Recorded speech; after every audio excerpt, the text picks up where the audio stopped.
¿Sabes cómo era la educación en la civilización romana? Si no sabes, el día de hoy te hablaremos un poco sobre ella.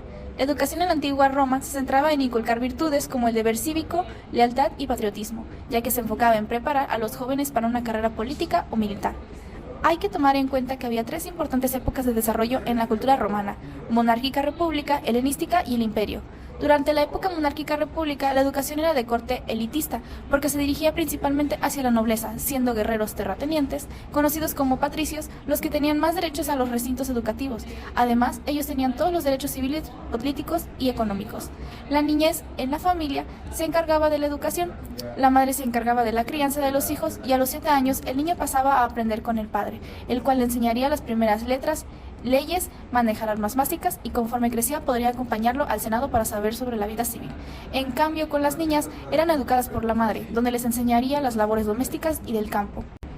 Cuando el niño abandonaba la toga prateaxta, a sus 17 años adquiría la toga viril, donde ya había pasado un año aprendiendo, no con el padre, sino con un viejo político cercano a la familia, y posteriormente se adentraría a la vida pública o en el ejército.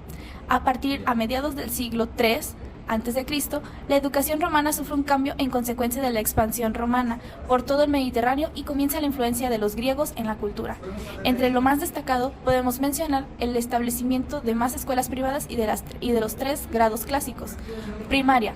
Esta enseñanza comenzaba a los 7 años y su contenido consistía en la lectura, la escritura y el cálculo, con una disciplina muy rigurosa y frecuente a castigos corporales. A ella asistían niñas y niños.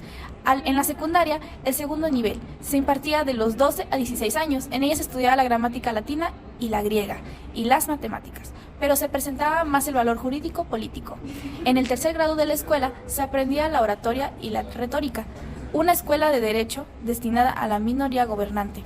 La nueva educación se basaba en las humanistas, una educación general humanística donde predomina el espíritu liberal, pero dentro de las leyes del Estado.